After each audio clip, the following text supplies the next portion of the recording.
Jorge Valdano, qué gusto platicar contigo. Te agradezco que hayas aceptado esta invitación. Al revés, Roberto, un gusto estar contigo. Jorge, empezaría por preguntarte, ¿cómo ves el fútbol actual? ¿Qué piensas del fútbol actual en todo el mundo? ¿Y cómo lo ves comparado con el de antaño, comparado particularmente con el de la época en la que tú fuiste brillante futbolista? Bueno, en primer lugar, hay que decir que hay un continente imperialista que actúa como una aspiradora de talento y es Europa. Eh, Creo que tiene otra derivada que a mí me resulta algo preocupante teniendo en cuenta que hablamos de un juego tan universal.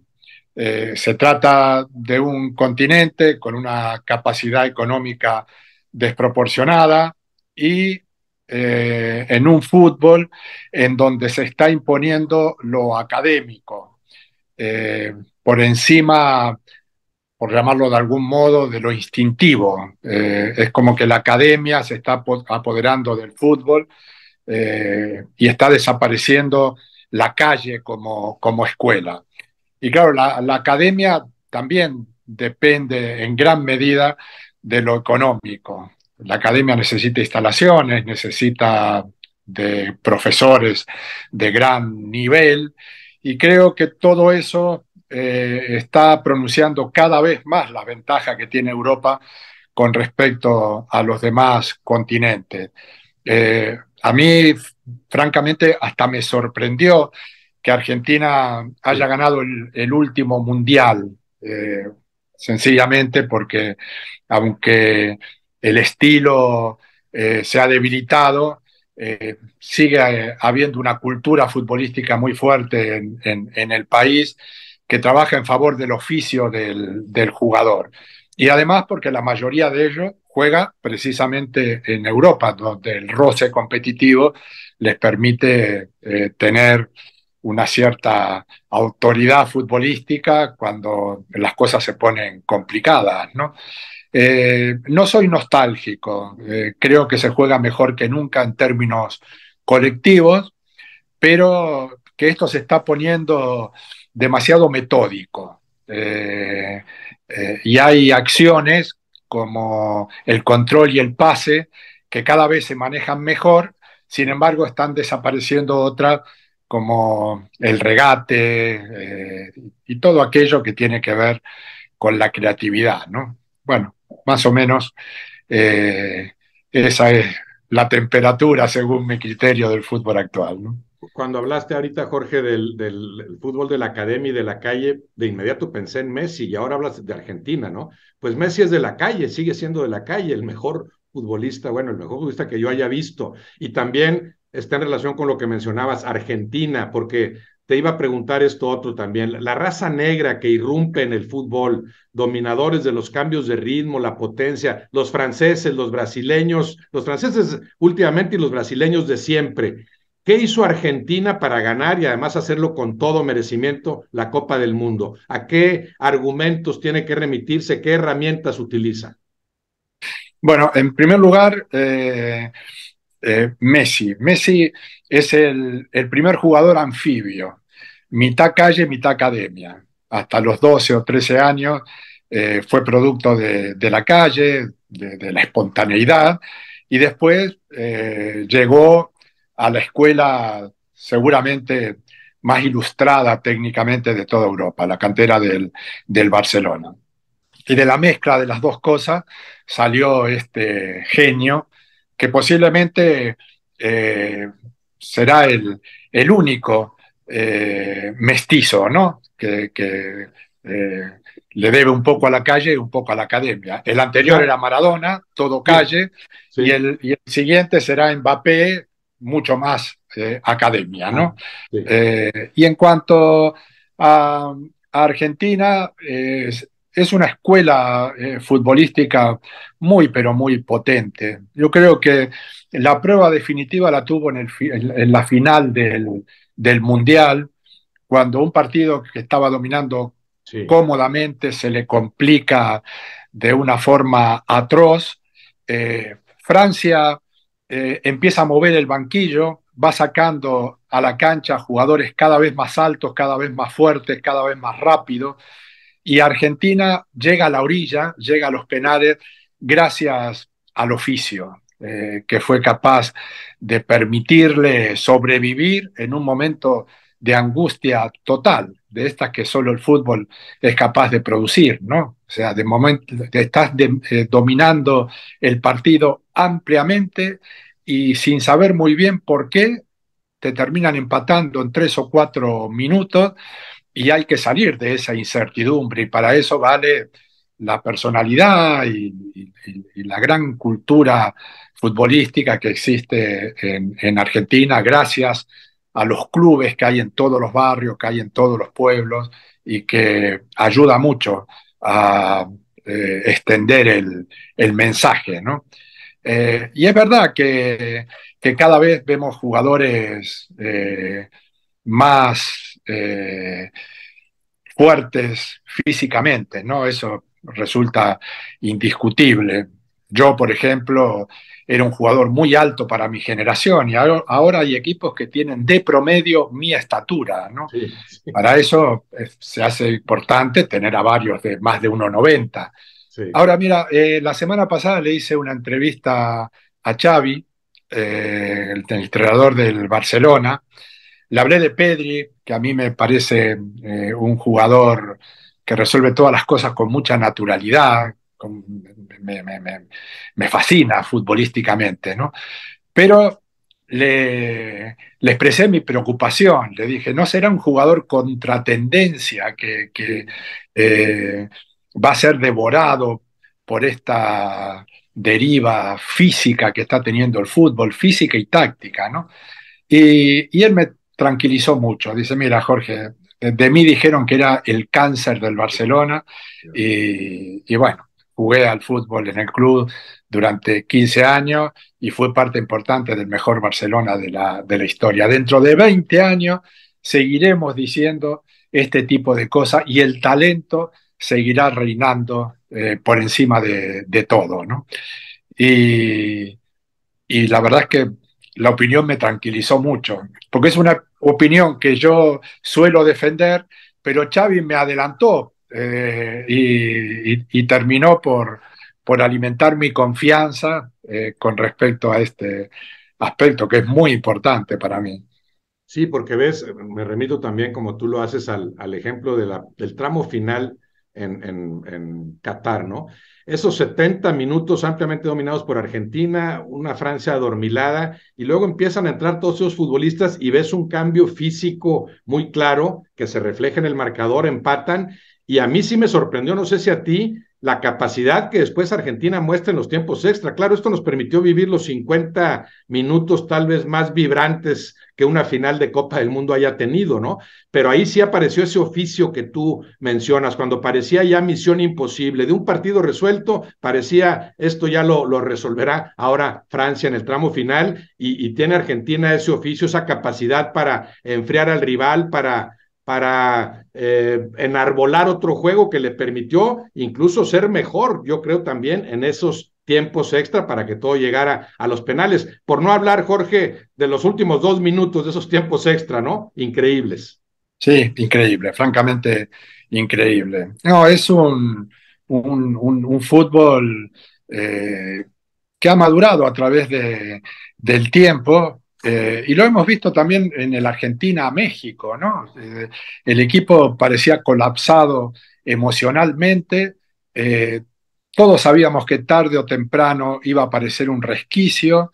Sí, Todos sabíamos quién iba a aprovechar ese resquicio, sería Messi y todo terminó ocurriendo, ¿no? Como si fuera un libreto que conocíamos, como si el guionista no estuviera más que dándonos soluciones previsibles, ¿no?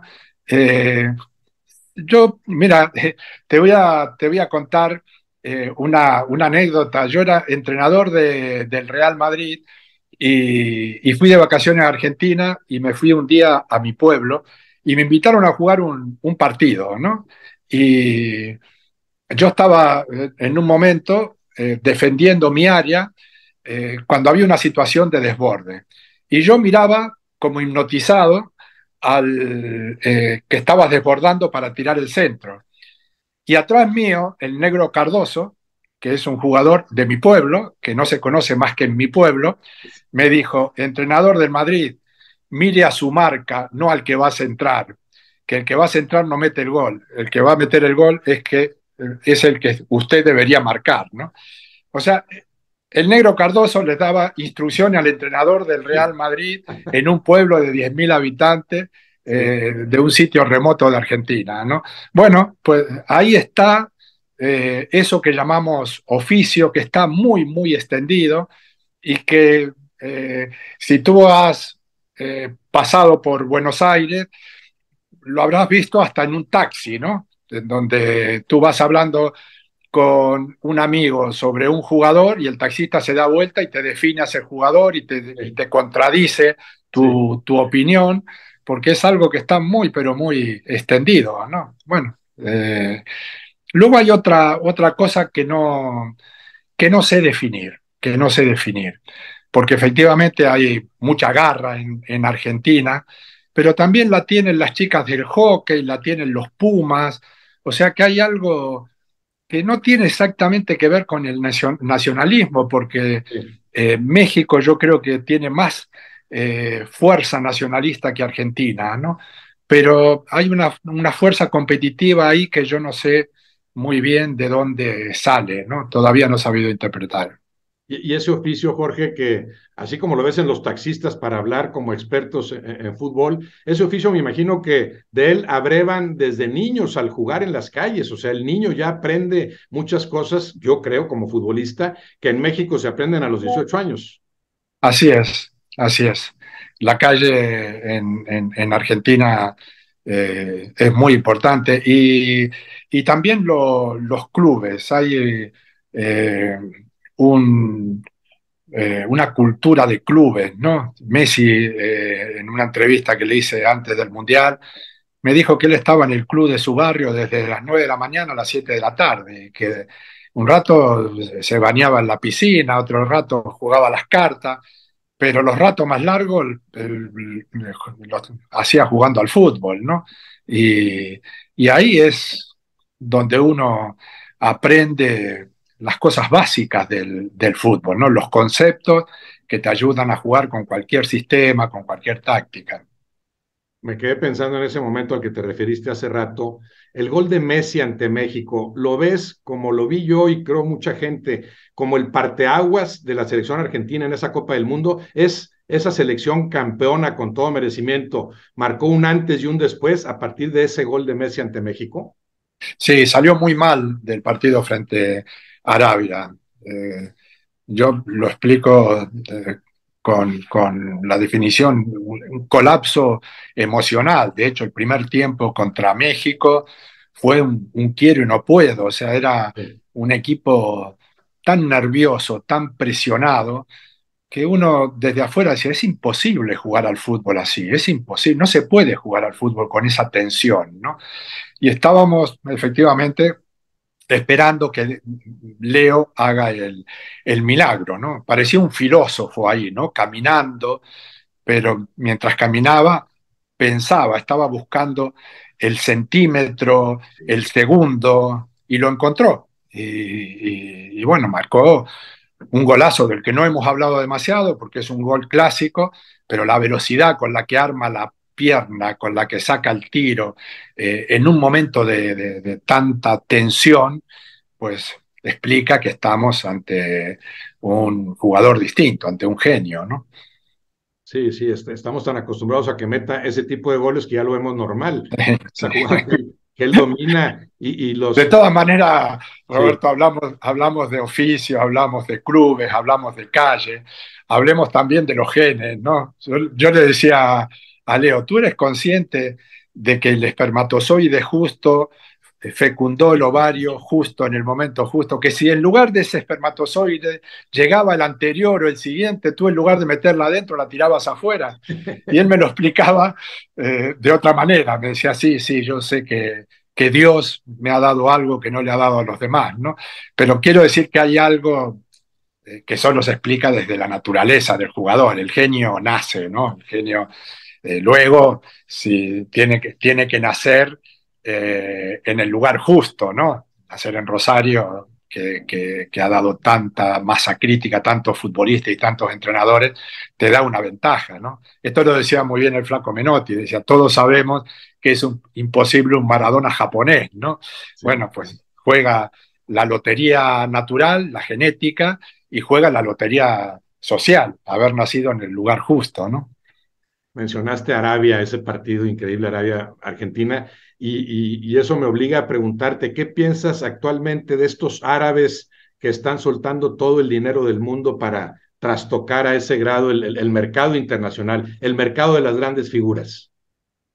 Sí, me desconcierta un poco. De momento, esas fortunas están seduciendo solo a aquellos jugadores que están muy al final de la carrera. Aquellos que están en la madurez no se quieren jugar su futuro a cambio solo de dinero. También porque en la Premier o en la Liga o en cualquiera de las cinco grandes de Europa ganan mucho dinero, ¿no? Pero es que las cifras que se están manejando en Arabia en estos momentos son tan desproporcionadas que debe ser imposible para un jugador no pensar que ahí está la solución del resto de su vida, ¿no? Sí. Pero bueno, de momento no han seducido a ninguna gran estrella en plenitud, pero da un poco de miedo la estrategia de esta gente. El otro día el mismo Rey dijo, aspiro a que jueguen en Arabia los 300 mejores jugadores del mundo, ¿no? Bueno, para eso no tienen límite económico y los convierte en peligrosos, ¿no? Hablaste de Menotti, mencionaste a Maradona, sabemos lo que hiciste junto con Maradona en la cancha, lo que es Menotti para ti como maestro, bueno, y con todo lo que yo admiro a César Luis, creo que es un maestro rebasado por el alumno, pero bueno, sé que es una referencia obligada para ti. ¿Pensarías que Menotti es ese tipo de pensador o de técnico que sentiste que nunca te abandonó? Menotti no me abandona en sus principios, así como en su momento me imagino Maradona era el jugador idóneo en la cancha, el que decías, este jugador nunca me abandona, con este jugador cuento a plenitud. Sí, yo creo que Maradona era en la acción lo que Menotti era en la idea, ¿no? Para mí, efectivamente, fue un gran maestro también, debo decirlo, porque lo conocí con 17 años. Y yo estaba con la mente muy, muy abierta y de pronto el poder de seducción de Menotti me conquistó para siempre, ¿no? Pero también porque me dio soluciones futbolísticas que me defendían de mis defectos futbolísticos, ¿no? Y que me sirvieron para toda la vida. Y me hizo entender el fútbol como un fenómeno cultural, con raíces culturales. Bueno, todo eso no he hecho más que proyectarlo a lo largo de mi vida, ¿no?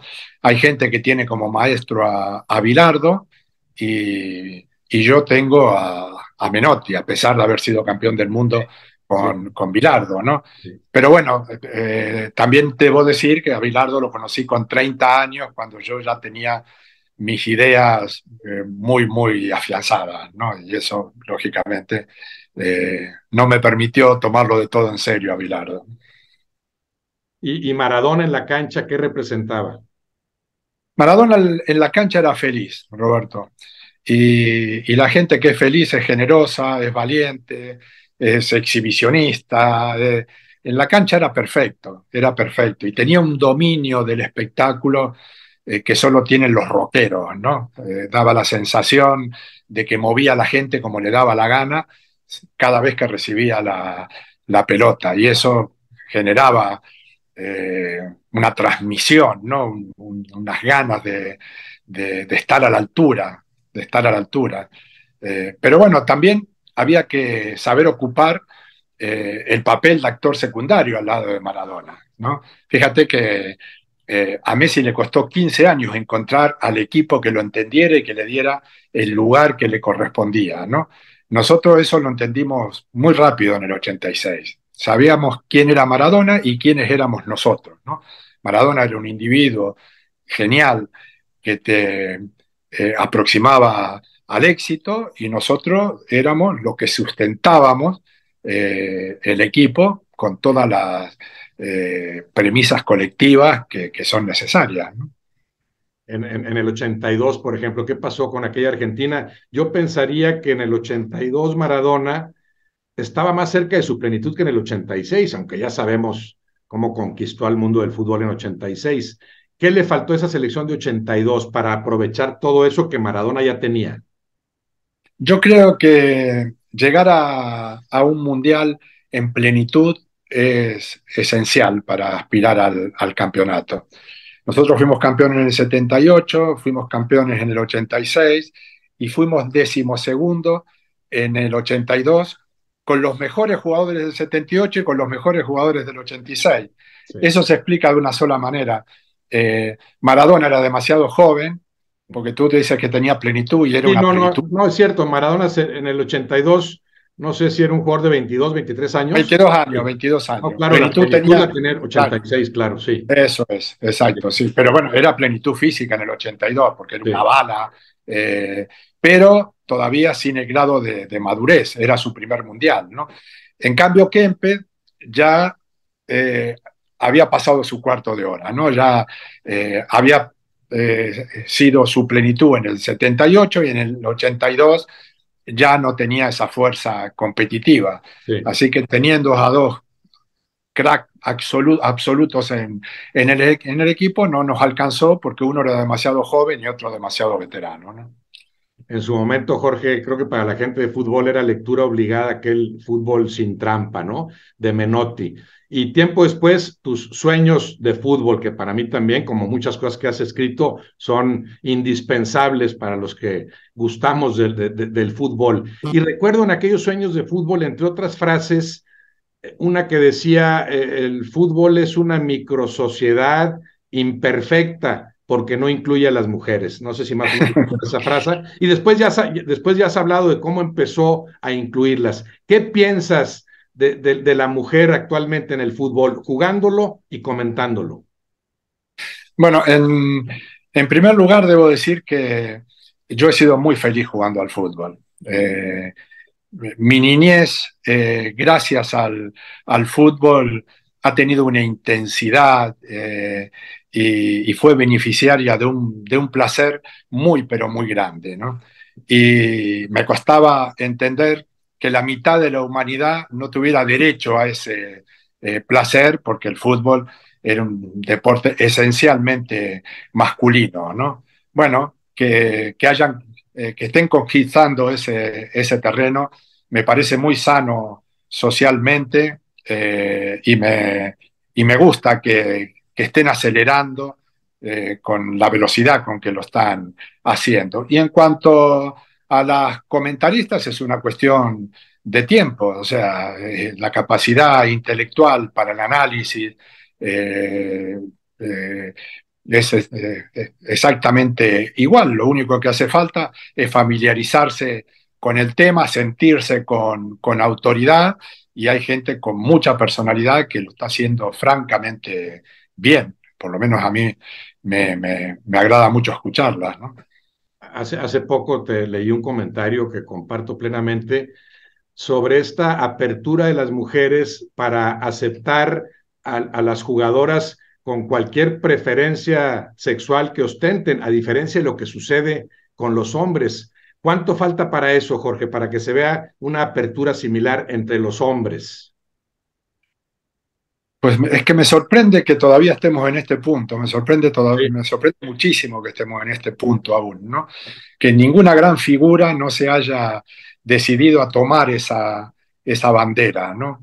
Así que no sé hacer pronósticos de futuro. Seguimos teniendo miedo y ahí sí que hay una lección que nos han dado las mujeres que se presentaron en la cancha, dijeron yo soy lesbiana y al que le guste bien y al que no mala suerte, ¿no? Bueno, pero no solamente lo hicieron con respecto al sexo, también lo hicieron con respecto a la política. Sí. Recordemos que se negaron las americanas a visitar a Trump y el discurso era realmente potente y valiente, ¿no? Bueno, pues los hombres que hemos presumido toda la vida de, de ser el sexo fuerte, pues parece que no, nos estamos desmintiendo desde estos ejemplos, ¿no? No, incluso, bueno, no sucede tanto en Europa, Jorge, pero sí en el fútbol en México y tal vez un poco en el de Sudamérica, el fingimiento, el jugador al que apenas tocan y se revuelca y pide las asistencias, lo que no se da con las mujeres, no sé si has visto eso Sí, también, sí, sí, sí, es verdad, sí. mayor lealtad para jugar, me Sí. pegaron, no pasó nada, me levanto y juego. No, además, Roberto, eh, es poco inteligente en este momento hacer teatro cuando hay tantas cámaras que te descubren la trampa, ¿no? Sí. Hay un desprestigio reputacional en el tipo que hace teatro. Jorge, literatura y fútbol, ¿qué lectura de fútbol recomiendas por un lado y por el otro? ¿Tú qué has leído a tu largo de tu vida, más allá del fútbol? ¿Qué has leído para tener ese bagaje cultural tan sólido que tanto te ha distinguido? Bueno, leo mucho, ¿eh? Leo mucho ensayo, leo mucha novela, leo literatura latinoamericana, pero también literatura anglo. Soy bastante amplio a la hora de leer. Y en cuanto al- a la literatura futbolística, hay que decir que se ha publicado más en el siglo XXI que en todo el siglo XX, ¿no? Que Sí. hay mucha actividad editorial. Eh, y sigue habiendo clásicos, ¿no? Galeano es un clásico, Vilioro es otro clásico, Sacheri es otro clásico, no hablemos del negro Fontana Rosa, periodistas de gran nivel que escriben o hablan con la propiedad que lo haces tú y que le da a este juego otra entidad. Bueno, pues todo eso creo que le hace mucho bien al fútbol. Y creo que en estos momentos hay como dos caminos inversos, ¿no? Uno que apuesta por la polémica, Sí. por el ruido, y otro por la calidad, por el análisis y por intentar darle al fútbol el relieve social que debe tener, ¿no? Pero bueno, la lectura fue mi surtidor que me permitió más tarde animarme a escribir, ¿no? Es como un paso natural. Yo le doy, fíjate, le doy mucha importancia al placer, ¿no? Yo, Sí. por placer, he jugado al fútbol y el fútbol luego devino en profesión. Ahí necesitaba un placer Sí. sustituto, porque la profesión ya está cargada de tensiones, de presiones, y encontré en la lectura otro refugio. ¿Y quién me iba a decir a mí que ese placer sustitutorio se convertiría en otro medio de vida más adelante, ¿no? Así que cuando uno hace las cosas por placer, conviene eh, hacerles, hacerles caso, porque a lo mejor ahí está un medio de vida, ¿no? Y tener la posibilidad de convertir en trabajo lo que es una afición es un privilegio, ¿no? Disfrutar a plenitud lo que haces para hacerlo mejor. De hecho, Jorge, yo muchas veces he puesto ese ejemplo acá por estos mexicanos lares, ¿no? El gran escritor Juan Villoro, que además disfruta del fútbol, que se apasiona viendo jugar al Barça, aunque dice que también más o menos al Necaxa en sus tiempos, de esa forma lo balancea. Pero en la contraparte, así como está ese intelectual que gusta del fútbol, está el futbolista que se convierte en intelectual y tú eres el mejor ejemplo que se me ocurre, ¿no? ¿A qué tanto podemos aspirar en ese sentido? Lo que Menotti hizo en su momento, lo que creo que Pep Guardiola hace a partir del fútbol, también pienso, también uso la cabeza para otras cosas. Bueno, entiendo que el futbolista en estos momentos se siente hasta acosado por los medios de comunicación y casi hace declaraciones en defensa propia, ¿no? O sea, se refugia en los lugares comunes Sí. para que cualquier cosa que diga no se convierta en un espectáculo público que pudiera perjudicarlo, ¿no? Y yo creo que eso es un condicionante importante, es un condicionante importante. Pep, por ejemplo, se manifestó públicamente en lo político y eso eh, en, en- en- en sitios como en Madrid lo ha condenado, ¿no? Bueno, o sea, ese tipo de valentía da la sensación de que te la hacen pagar y por lo tanto el futbolista prefiere estar con la guardia alta, ¿no? Sin embargo, bueno, yo conozco muchos casos de gente que juega al fútbol y que lee con cierta Sí. pasión y que encuentra en la lectura, pues, un punto de evasión que a veces hace falta para no sentirte atropellado por la profesión, ¿no? Jorge Valdano, agradezco en lo que vale este tiempo, de veras, te lo agradezco y te mando un abrazo. Igualmente, Roberto, nos vemos prontito. Hasta siempre.